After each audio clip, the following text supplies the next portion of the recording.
형벌의 날, 보응의 날, 이 제목을 정하면서 금년 한 해를 마무리하는 그러한 이 코로나 형벌, 코로나로 보응을 받는 것, 이것을 좀 생각해 보게 되었어요. 왜 우리가 형벌의 날, 보응의 날에 하나님의 심판을 우리가 염려해야 되는가? 특별히 이 호세아가 기록될 당시에 북이스라엘은 멸망 직전의 상황이었어요. 그리고 실제로 이 북이스라엘은 마지막 왕도 호세아였고, 그리고 그때 활동했던 선지자가 또 호세아였어요. 이 호세아가 활동하면서 북이스라엘에게만 소망이 없는 게 아니라 남쪽 유다에게도 소망이 없다는 것을 호세아는 알게 되었는데, 왜 이 이스라엘에 소망이 없게 되었는가? 그 내용을 보니까 이들이 하나님의 말씀을 버렸기 때문에 그런 거예요. 하나님의 말씀 앞에 순종하는 자들로 돌아와야 되는데 그 말씀을 버리니까 결국 하나님의 형벌과 하나님의 심판이 그들 앞에 놓이게 되는 것이죠. 오늘 1절부터 3절까지의 말씀은 이들이 하나님의 말씀을 어떻게 버렸는가, 그 내용들을 우리 가운데 말씀해 주고 있는데, 우리 1절 한번 같이 읽어볼까요? 시작. 이스라엘아, 너는 이방 사람처럼 기뻐 뛰놀지 말라. 내가 음행하여 내 하나님을 떠나고 각 타작마당에서 음행의 값을 좋아하였느니라. 여러분, 원래 이제 가나안 땅에 들어가서 우리가 요즘 에스라 이야기를 공부할 때 이 가나안 사람들과 통혼하지 말고 또 그들의 아들, 딸들을 데려오는 그러한 일들로 인해서 결국 가나안의 우상 문화가 이스라엘 안에 들어온다라고 말씀을 드렸죠. 이게 북이스라엘, 남쪽 유다의 실상이었어요. 그러다 보니까 어떤 문제가 생기느냐, 이 타작마당이라고 하는 것은 원래 추수하는 마당이에요. 곡식을 거두어 드릴 때에, 그리고 추수할 때에 그 모든 영광을 하나님께 올려드려야 되는데, 가나안 농경 문화 속에서 바알과 아세라 숭배와 연결지어서 아주 이방 제의들이 이 타작마당에 들어와 버린 거예요. 그러니까 우리나라도 이제 뭔가를 하려고 하면 고사를 지내잖아요. 이런 것들처럼 가나안의 이 우상 문화가 타작마당에 들어오니까 이 타작마당에서 어떤 일들을 하느냐, 그들이 이방 사람처럼 종교적 제의를 즐기면서 뛰노는 모습이에요. 그러니까 하나님께 감사하고 하나님께 영광을 올려드리는 모습이 아니라 이방의 우상 숭배가 이스라엘 안에 들어와 있는 그러한 모습이고, 이들이 종교적 제의를 행하면서 쾌락을 추구하고 음행을 하고 있는 그러한 모습이에요. 여러분, 제가 구체적인 이 이방 문화의 이야기들은 얘기하지 않겠습니다. 근데 이들은 늘 그렇게 쾌락을 추구하고 음행의 값을 즐기고 있었는데, 여기서 말하는 음행이라고 하는 것은 이들이 실제적으로 육적으로도 음행을 했고요, 그리고 영적으로도 하나님 앞에 음행하는 모습이었던 거예요. 여러분, 출애굽한 이스라엘 백성들이 음행으로 인하여 하나님의 징계를 받은 사건이 있어요. 그게 민수기 25장에 등장하는 바알부올 사건이에요. 이스라엘 백성들이 하나님이 그들을 그렇게 믿음 안에서 출애굽의 여정을 이끌고 계셨음에도 불구하고 결국 발람의 꾀임에 넘어가 시딤에서 모압 여인들과 음행하는, 그래서 바알부올에게 가담하는 그러한 일들이 나타나게 되잖아요. 이 일로 인하여 하나님의 심판이 출애굽 공동체에 임하였던 사건을 우리가 기억을 합니다. 이 이방 문화가, 이방 제의가 이스라엘 안에 들어온 그러한 모습인 거예요. 민수기의 이 말씀을 그들이 알았다면 어떻게 해야 되는 거예요? 다시는 그 일로 인하여 하나님 앞에 범죄하지 아니하고 말씀 안으로 돌아와야 되는데, 이 말씀을 알고 있었음에도 불구하고 타작마당에서 음행의 값을 즐기고 있는 북이스라엘의 모습, 그리고 남쪽 유다의 모습, 이 망해가는 이스라엘의 모습은 결국 민수기의 말씀을 버린 모습이다. 이렇게 말씀을 드릴 수가 있겠습니다. 자, 2절을 볼까요? 시작. 타작마당이나 술틀이 그들을 기르지 못할 것이며 새 포도주도 떨어질 것이요. 그렇죠. 이스라엘을 기르시는 분은 하나님이시죠. 타작마당이나 술틀이 이스라엘을 기르지 못할 것이며 새 포도주도 떨어질 것이다 라고 하는 이야기는 어떤 이야기냐면, 하나님이 이스라엘 백성들에게 허락하신 창조의 은혜, 그리고 창조의 질서가 완전히 깨어져 버린 그러한 모습을 우리 가운데 보여주는 거예요. 우리가 창세기 4장 12절을 먼저 한번 볼까요? 내가, 시작. 내가 밭을 갈아도 땅이 다시는 그 효력을 내게 주지 아니할 것이요 너는 땅에서 피하며 유리하는 자가 되리라. 가인이 범죄하였을 때에 하나님께서 가인에게 말씀하셨던 심판의 내용입니다. 열심히 일을 해도 땅이 다시는 그 효력을 내게 주지 아니할 것이요 너는 땅에서 피하며 유리하는 자가 되리라. 저주받은 땅, 그 땅에서, 그리고 고난과 고통과 어려움 가운데 처해 있는 가인의 모습을 이야기하는 것 아니겠어요? 원래 우리는 어떤 존재예요? 하나님이 창조하신 에덴에서 그 에덴의 것들을 마음껏 즐길 수 있는, 그렇게 안식하는 존재로 하나님이 우리를 창조하셨잖아요.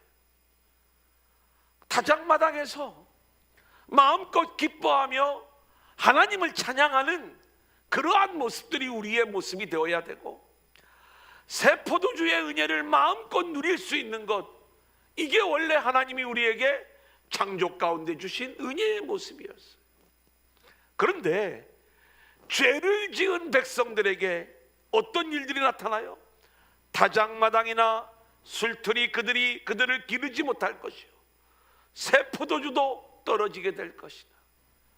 이제는 창조의 질서가 완전히 깨어지고 땅이 다시 효력을 발하지 못하면서 고통과 어려움 가운데 빠지게 된 그 죄값을 치르게 되는 인간의 모습을 그대로 보여주고 있는 것이죠. 창세기의 은혜가 깨어진 모습이다. 가인이 죄로 인하여 그렇게 땅의 고통 속에 살아가는 모습을 보았다면, 그들이 철저히 죄 가운데 회개하고 하나님께로 돌아와야 되는데 그렇게 하지 못함으로 결국 그들도 깨어진 그러한 관계 속에서 고통을 맛보는 그러한 존재가 되었음을 말씀하고 있는 거예요. 자, 3절, 9장 3절입니다. 그들은, 시작.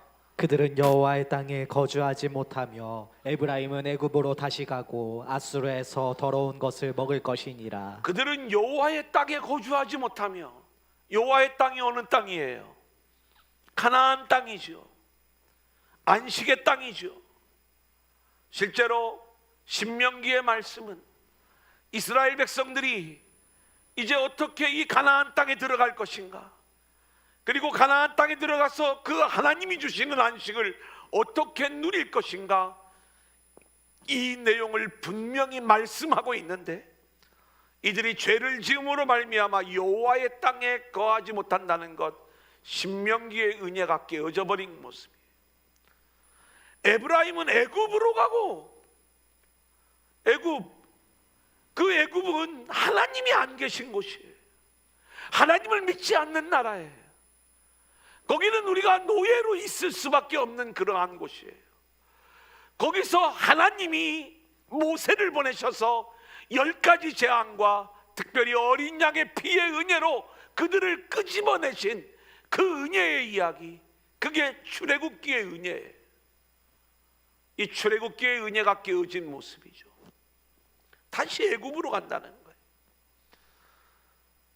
3절의 마지막 부분, 아수르에서 더러운 것을 먹을 것이니라. 하나님이 애굽에서 이스라엘 백성들을 건져내신 이유가 뭐예요? 당신의 백성을 거룩한 백성으로 세우시기 위함이에요. 그래서 세상에서 우리를 건져내시는 거예요. 그런데 이 은혜가 깨어졌다는 것은 우리를 거룩한 백성으로 세우시는 레위기의 은혜가 깨어진 모습이다.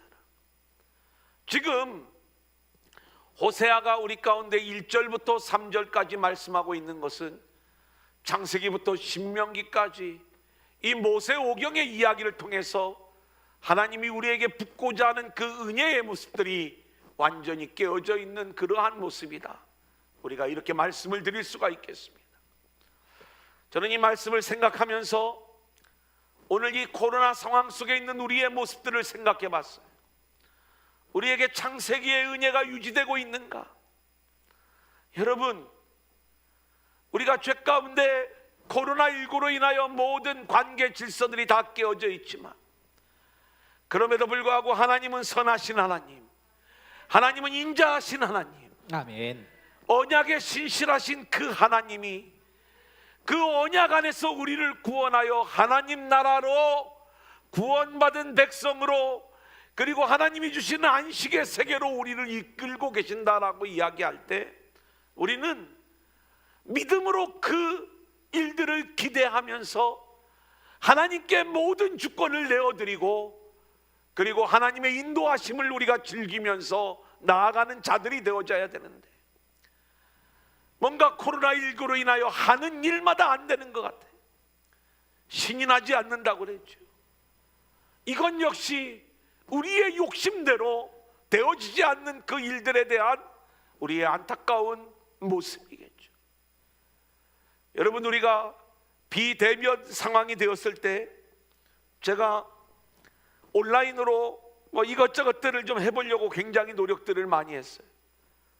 온라인으로 성경 공부를 진행을 하고, 우리 성도님들이 잘 따라와 주셔서 너무 감사하고, 또 때로는 거기서 우리가 받는 그러한 은혜들도 있지만, 아무려면 이렇게 만나서 예배하는 것, 이것만 하겠습니까? 여러분, 우리가 이 안에서요 막 박수하고 찬양하고 그렇게 열심히 노래하는 그 모습, 그래 여기서는 막 우리가 엄청 감동적이고 감격적이었는데 집에 가서 유튜브를 한번 보세요. 영적인 온도가 한 절반으로 뚝 떨어져 버리는 거예요. 제가 이 설교할 적에도 막 입에 거품 물고 설교하잖아요. 근데 지금 온라인으로 이걸 보고 있는 분들은 그 입에 거품 무는 거 보이나 모르겠네. 보이면 보인다고 써주세요. 거기다. 정말 그런 게 있어요. 뭐냐면은 안 느껴져요, 이 현장 이런 부분들이. 그러니까 가장 좋은 건 뭐겠어요? 우리가 함께 모여서 그렇게 예배하는 이 모습들이 너무나도 귀한 건데, 그렇지만 그럼에도 불구하고 하나님은 이 코로나19의 상황 속에서 하나님이 우리 가운데 우리를 좀 끌고 가고자 하는, 때로는 우리를 연단시키고자 하는, 때로는 우리를 훈련 가운데서 성장시키고자 하는 하나님의 일하심이 있는 거예요. 그렇다면 우리가 하나님의 선하신 은혜가 지금도 우리 가운데 작동되어지고 있음을 믿으면서 나아가게 될 때, 우리는 창세기의 은혜가 여전히 우리 가운데 작동되고 있는 걸 느끼고 있는 거예요. 내가 갈 길은 영원한 나라, 회복된 에덴으로 내가 가고 있다는 것. 여러분, 우리가 다시 세상으로 빠지면 안 돼요. 다시 애굽으로 돌아가면 안 됩니다. 어린 양의 피의 은혜로 우리가 애굽에서 빠져나와 이제 하나님을 예배하는 자가 되었다면, 우리는 그 출애굽의 은혜가 다시 깨어져 버리는 그 애굽으로 돌아갈 것이 아니라, 그 어떤 상황 속에서도 애굽에서 빠져나온 우리는 하나님을 예배하는 자들로 세워져야 될 줄로 믿습니다. 아멘. 우리를 끄집어내신 이유가 뭐예요? 우리를 거룩한 백성으로 세우시기 위함이 아닙니까? 다시 우리가 더러운 아수르를 향하여 나아가게 된다면 우리는 이 레위기의 은혜가 우리 안에 깨져버리는 그러한 모습이 되는 거고요. 여러분, 민수기의 그 바알부올 사건들을 우리가 바라보면서 혹여 우리가 이 코로나19와 함께 이 세상에서 음행의 값을 즐기고 있지는 않은지, 나의 쾌락을 위하여, 나의 즐거움을 위하여, 나의 만족을 위하여, 나의 성공과 나의 행복을 위하여 우리가 세상과 짝하고 있지는 않은지, 그 민수기의 은혜가 우리 가운데 작동되어지고 있는지를 우리는 점검해 봐야 되고, 코로나19의 상황 속에서도 내 삶의 자리가 예수 그리스도 안에서 하나님의 나라와 하나님의 안식을 마음껏 누리고 있는 그 신명기의 은혜가 유지되고 있는지, 우리가 그 말씀을 따라 살고 있는지 우리 자신들을 되돌아보아야 될 줄로 믿습니다. 아멘. 자, 그러면 4절 5절 그들은 시작. 그들은 여호와께 포도주를 부어 드리지 못하며 여호와께서 기뻐하시는 바도 되지 못할 것이라. 그들의 재물은 애곡하는 자의 떡과 같아서 그것을 먹는 자는 더러워지나니 그들의 떡은 자기의 먹기에만 소용될 뿐이라. 여호와의 집에 드릴 것이 아님이니라. 너희는 명절날과 여호와의 절기의 날에 무엇을 하겠느냐?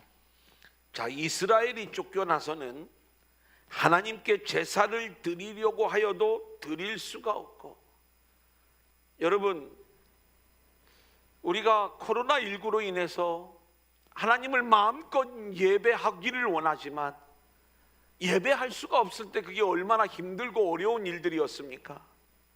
오늘 여기도 이 내용을 이야기하고 있는 거예요. 이스라엘이 쫓겨나서는요, 하나님께 제사를 드리려고 하여도 드릴 수가 없고요, 그것이 하나님이 기뻐하시지 않는 모습이 되는 거예요. 그들의 재물은, 그들이 예배를 드리는 모양은 있지만 그들의 재물은 마치 애곡하는 자, 이 상갓집의 떡과 같아서 그것을 먹는 자는 오히려 더러워진다는 것입니다. 이게 하나님께 드려지는 그러한 예배 같지만 그것은 하나님이 받으시는 그러한 예배가 아니라 자기의 먹기에만 소용될 뿐 여호와의 집에 드릴 만한 그러한 재물이 못 된다는 것을 말씀하고 있는 거죠. 자기 탐욕을 위하여, 자기 유익을 위하여 여호와를 떠나 세상을 향하여 나아간 자들, 결국 하나님의 심판을 받아 그들이 가나안 땅에서 쫓겨나게 되었을 때 이들의 모습은 아무리 그들이 하나님을 예배한다 할지라도, 떡을 드린다 할지라도 그건 더러운 떡이야, 너나 먹어, 하나님이 받으실 만한 그러한 떡이 되지 못한다는 것을 말씀해주고 있는 것이죠. 이방의 땅에서 절기를 지키는 것은 부정한 것이기 때문에 5절에 보면 너희는 명절날과 여호와의 절기의 날에 무엇을 하겠느냐. 여러분, 이게 얼마나 슬픈 일이에요. 성탄절이 다가와요. 송구영신 예배가 다가와요. 이날 우리가 3단계 적용이 되면 우리는 무엇을 할 수 있을까요? 우리의 부정함을 볼 수 있어야 돼요. 오늘 이 밤 저와 여러분의 모든 죄를 주님 앞에 내어놓고 회개하며, 아멘. 하나님을 예배할 수 있는 길을 다시 열어주세요. 아멘. 이 여호와의 절기의 날 우리가 무엇을 할 수 있겠습니까? 단순히 그 행사를 즐기는 절기가 아니라 우리가 함께 모여 주님 탄생을 축하하고 아멘. 그 주님으로 인하여 하나 되는 공동체가 되어지기를 원하는데, 아멘. 하나님 그 길이 열려지게 하여 주옵소서. 아멘. 우리가 함께 기도하며 나아갈 수 있기를 소원합니다. 아멘. 6절을 볼까요? 보라, 시작. 보라, 그들이 멸망을 피하여 갈지라도 애굽은 그들을 모으고 노은 그들을 장사하리니 그들의 은은 귀한 것이나 찔레가 덮을 것이요 그들의 장막 안에는 가시덩굴이 퍼지리라.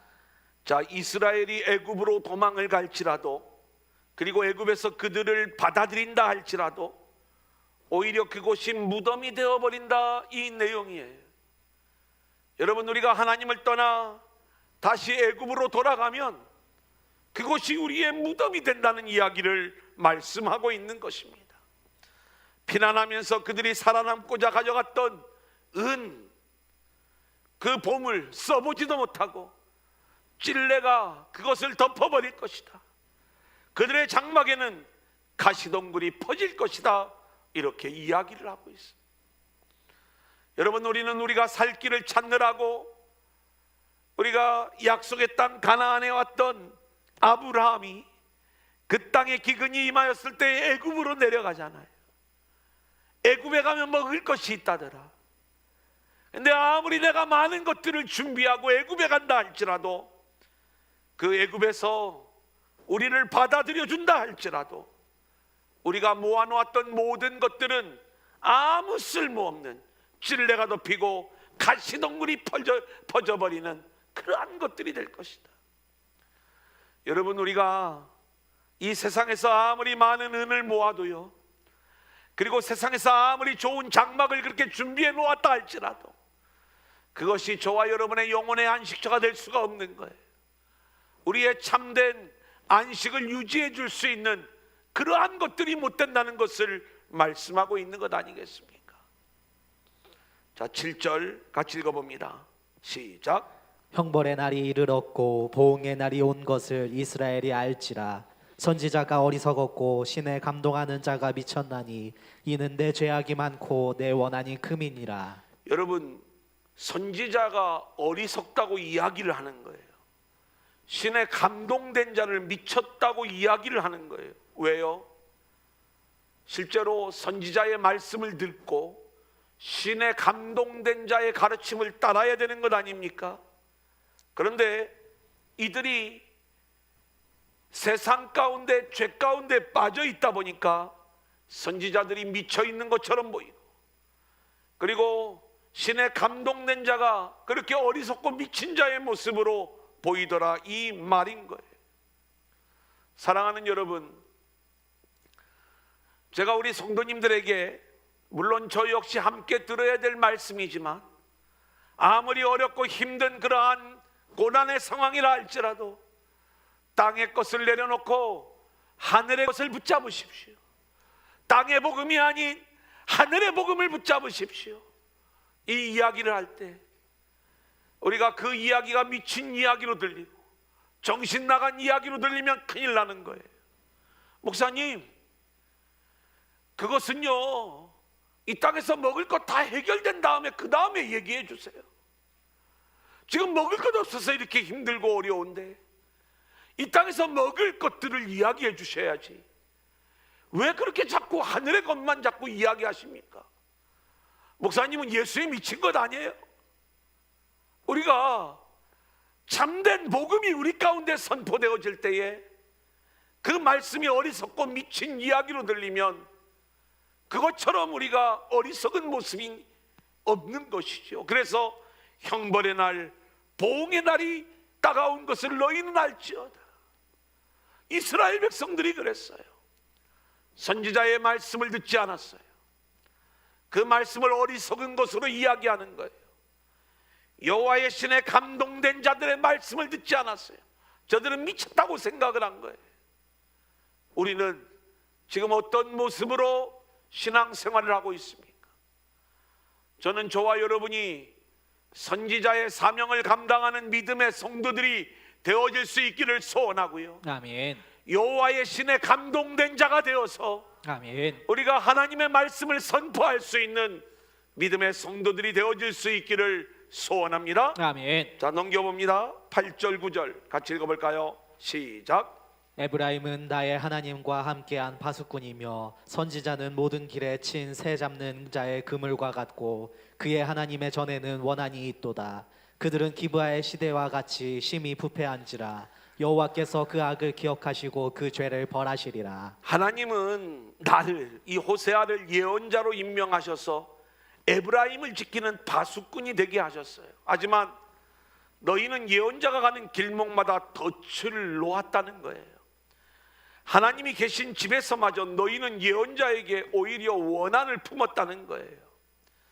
기브아 사건이 터진 그때 못지않게, 기브아 사건 기억나시죠? 레인 첩사건, 사사기 19장부터 21장까지 나오는 내용들, 그때 못지않게 이 백성이 더러운 일을 계속하고 있다는 거예요. 주님께서 이 백성의 죄악을 기억하시고 그릇된 행실을 다 벌하실 것이다 말씀하고 있는 것입니다. 두 번째 대지, 어쩌다 이렇게 되었는가? 10절 같이 읽겠습니다. 시작. 옛적에 내가 이스라엘을 만나기를 광야에서 포도를 만남같이 하였으며 너희 조상들을 보기를 무화과 나무에서 처음 맺힌 첫 열매를 봄같이 하였거늘 그들이 바알브올에 가서 부끄러운 우상에게 몸을 드림으로 저희가 사랑하는 우상같이 가증하여졌도다. 여러분, 우리가 이스라엘 백성들을 한번 생각해 보세요. 이들은 원래 애굽에서 포로 생활을 하던 자들이었어요. 하나님이 직접 이곳에 찾아가셔서 물론 모세를 보내셨지만 그들을 어린 양의 은혜로 구원해 내시고 홍해를 건너 그리고 광야에서 이들을 만나신 거예요. 근데 그 이스라엘 백성들을 처음 만날 때 우리 하나님이 얼마나 기쁨이셨냐면 마치 광야에서 포도를 만나고 무화과 나무에서 첫 열매를 보았을 때의 그 기쁨이 나에게 있었다. 이 이야기를 하는 거죠. 여러분, 이 이야기의 본질은 뭐예요? 원래 이스라엘은요 그렇게 하나님의 기쁨이 될 만한 일들을 하지 않았어요. 자격이 없는 그러한 자들이었지만 하나님께서 그렇게 그들을 구원하셔 놓고 처음 이들을 바라보는 우리 하나님의 마음, 우리 주님의 마음은 광야에서 포도나무를 만난 것처럼 무화과 나무에서 첫 열매를 보았을 때의 그 기쁨을 보았다, 이렇게 이야기를 하고 있는 거예요. 여러분, 저는 이 기쁨을 알아요. 뭐냐면 이렇게 이제 뭐 우리 오래된 성도님들 혹시 오해하지 말고 그냥 들어주세요. 우리가 주일에 이렇게 예배를 드리는데 모르는 분들이 오잖아요. 그러면은 저분이 누굴까 막 기대가 돼. 다 기대했었어요. 여기 다 전부 다. 근데 이제 그렇게 기대했던 것처럼 새로운 영혼이 오면 또 기대가 되는 거죠. 그런 모습들이 있어요. 그리고 또 새 가족이면 이 사람이 얼마나 멋진 그러한 신앙의 사람으로 막 이렇게 세워져 갈까. 그렇게 한 영혼들을 처음 만나면서 같이 교제하고 세워져 갈 때마다 마치 광야에서 포도나무를 보는 것처럼, 그리고 무화과 나무의 첫 열매를 바라보는 그러한 기쁨이 저에게도 있었다, 이 말씀인 것입니다. 근데 하나님이 우리를 볼 때 그랬다는 것이죠. 자, 하나님의 은혜 안에서, 하나님의 계획 안에서 자격 없는 우리들에게 이러한 은혜를 주셨다면 우리가 어떻게 해야 되는 거예요? 우리는 그저 하나님의 은혜 앞에 순종하며 그 기쁨의 존재로 우리가 세워져야 되는데, 우리도 모르는 사이에 우상 숭배에 빠져 가증한 일을 행함으로 하나님의 근심거리가 되는 거예요. 자, 신명기 7장 6절로 7절을 볼까요? 너는 시작. 너는 여호와 내 하나님의 성민이라. 내 하나님 여호와께서 지상 만민 중에서 너를 자기 기업의 백성으로 택하셨나니 여호와께서 너희를 기뻐하시고 너희를 택하심은 너희가 다른 민족보다 수요가 많기 때문이 아니니라. 너희는 오히려 모든 민족 중에 가장 적으니라. 그렇죠. 이렇게 가장 적은 자격이 없는 이스라엘을 하나님이 그렇게 기쁨으로 여기시고 선택해 주셨는데, 이들이 그러한 하나님의 은혜를 알지 못하고 우상을 찾고자 하였을 때에 결국 하나님의 심판을 받을 수밖에 없는 존재가 되었다는 것을 말씀하고 있는 것입니다. 11절 12절 같이 읽어볼까요? 시작. 에브라임의 영광이 새같이 날아가리니 해산하는 것이나 아이 베는 것이나 임신하는 것이 없으리라. 혹 그들이 자식을 기를지라도 내가 그 자식을 없이하여 한 사람도 남기지 아니할 것이라. 내가 그들을 떠나는 때에는 그들에게 화가 미치리로다. 하나님을 떠나 행음한 이스라엘을 향하여 하나님의 심판의 메시지가 선포되는 거예요. 에브라임의 영광이 새같이 날아가 버린다는 거예요. 그래서 해산하는 것, 아이 베는 것, 임신하는 것이 없으리라. 아무런 소망도 없어져 버린 에브라임의 모습을 보여주는 것 아니겠습니까? 혹 그들이 자식을 기를지라도 내가 그 자식을 없이하여 한 사람도 남기지 아니할 것이다. 철저한 심판을 말씀하고 있는 내용을 우리가 보게 되는 거예요. 사랑하는 여러분, 목회를 하면서 가장 기쁨이 있다면 새로운 영혼이 태어나는 모습이겠죠. 안 믿는 영혼이 이렇게 예수를 믿게 되고, 그리고 땅의 사람에서 하늘의 사람으로 영적 새 생명을 가지고 이제는 하나님의 자녀로 거듭난 그 모습들을 볼 때 이게 얼마나 귀하고 아름다운 그러한 모습인가. 사실은 이게 어쩌면 사역의 기쁨이고 목회의 기쁨이 될 것입니다. 교인이 많아지는 것도 물론 기쁨이 될 수 있겠지만, 단순히 사람을 많이 모아 교회가 커지는 그러한 교회의 모습이 아니라 한 영혼 한 영혼들이 변화되고, 그리고 그렇게 하늘의 사람으로 영적 새 생명을 가진 자가 되어 복음의 사람이 되어 멋지게 세워지는 그 모습들을 볼 때 이게 얼마나 귀하고 아름다운 모습인지, 저는 우리 도란노 공동체 안에 이런 영적 새 생명이 계속해서 태어날 수 있기를 소원합니다. 아멘. 그러려면 우리가 어떻게 해야 돼요? 여기에 나와 있는 것처럼 해산을 해야 되겠죠. 아이를 배워야 되겠죠. 임신을 해야 되겠죠. 이 일들을 우리가 해야 되는 거예요. 그런데 에브라임에게는 다시는 이러한 일들이 없게 될 것이다. 혹 자식을 기른다 할지라도 내가 없애버리겠다. 하나님이 더 이상 이 에브라임에게 소망을 두지 않겠다고 선포하고 있는 말씀인 것입니다. 13절 내가 시작. 내가 보건대 에브라임은 아름다운 곳에 심긴 두로와 같으나 그 자식들을 살인하는 자에게로 끌어내리로다. 이스라엘 백성을 하나님께서 얼마나 아름답게 하셨는지 두로와 같았다라고 이야기를 하셔요. 하지만 그 아름다운 곳에서 그 자식들을 살인하는 자에게로 끌어내시겠다는 거예요. 이것은 장차 이스라엘이 심판을 받고 그의 자녀들이 끌려가서 죽임당할 것을 말씀하고 있는 것이죠. 신명기 28장 62절 시작. 너희가 하늘의 별같이 많을지라도 내 하나님 여호와의 말씀을 청종하지 아니하므로 남는 자가 얼마 되지 못할 것이라.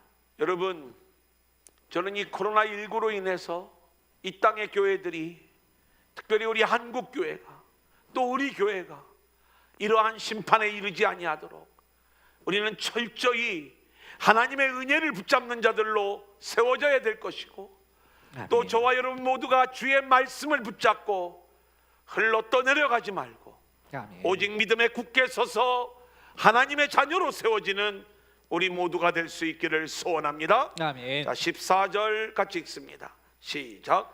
여호와여 그들에게 주소서 무엇을 주시려 하나이까? 아이 베지 못하는 태와 젖없는 유방을 주시옵소서. 선지자의 간구예요. 근데 슬퍼요. 왜 아이 베지 못하는 태를 구하고 있는가?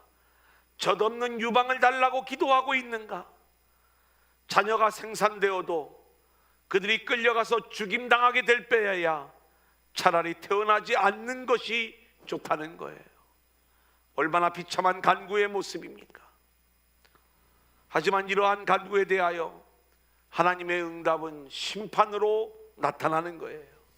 그 간구가 심판인 거죠. 15절 16절 같이 볼까요? 시작. 그들의 모든 악이 길갈에 있으므로 내가 거기에서 그들을 미워하였노라. 그들의 행위가 악함으로 내 집에서 그들을 쫓아내고 다시는 사랑하지 아니하리라. 그들의 지도자들은 다 반역한 자니라. 에브라임은 매를 맞아 그 뿌리가 말라 열매를 맺지 못하나니 비록 아이를 낳을지라도 내가 그 사랑하는 태의 열매를 죽이리라. 여러분, 이 길갈은 어떤 곳이에요? 이스라엘 백성들이 드디어 가나안 땅에 들어와서 할례를 행하고 모든 애굽의 수치를 굴려보내었던 곳, 그렇게 하나님의 은혜에 감동하고 감격했던 그 장소가 길갈이지 않습니까? 근데 이 길갈이 우상 숭배의 자리가 되어져 버리고 만 거예요. 얼마나 하나님의 마음이 견딜 수 없을까요? 저는 성지 순례를 갔을 때에 소아시아 7교회를 봤어요. 여러분, 그곳에 사도 바울이 복음을 전하고, 그리고 그 초대교회 가장 영향력을 행사했던 그 모든 교회들이 다 무너져 버린 거예요. 그리고 그 땅에 다시 우리가 선교사를 파송해야 되는 그러한 상황이 된 거예요. 이슬람 국가가 되었어요. 그래도 터키는 좀 찬양을 부를 수가 있어요. 그곳에서 이 땅의 황무함을 보셔서 이 찬양을 부르면서 얼마나 눈물을 많이 흘렸는지 몰라요. 초대교회의 역사가 살아있는 이곳에 그 복음이 다 무너져 버리고 아무런 소망이 없게 된 이 나라, 이곳, 얼마나 안타까운 그러한 모습인가. 자, 그 길갈이 바로 그러한 모습이 되었더라, 이 말씀인 것입니다. 이제 마지막 17절 우리 한번 같이 읽어볼까요? 그들이, 시작. 그들이 듣지 아니하므로 내 하나님이 그들을 버리시리니 그들이 여러 나라 가운데 떠도는 자가 되리라. 하나님의 말씀을 듣지 아니하므로 하나님께서 떠나버리시면 이런 엄청난 심판이 그 앞에 펼쳐지게 되는 것입니다. 여러분, 우리가 이렇게 한 해를 마쳤어요. 코로나19로 힘든 과정 속에서도 이렇게 끝까지 유종의 미를 거둬주셔서 감사하고, 또 오늘 얼마나 오시려나 이렇게 제가 굉장히 좀 염려했는데, 그래도 이 자리를 이렇게 채울 수 있는 만큼 꽉 채워주셔서 너무 감사한데, 우리가 오늘 마지막 금년의 성령 축제이니까 우리가 아버지여 고쳐주소서, 제목이 원래 뭐지요? 나의 백성이. 우리 이 찬양 같이 부르시면서 오늘 말씀을 붙잡고, 하나님 우리를 고쳐주세요. 이 땅을 고쳐주세요. 우리 공동체, 우리 교회를 고쳐주시고, 이 나라와 이 민족을 고쳐주시고, 온 세계와 열방을 고쳐주세요. 우리가 같이 찬양하며 기도하도록 하겠습니다. 나의 백성이.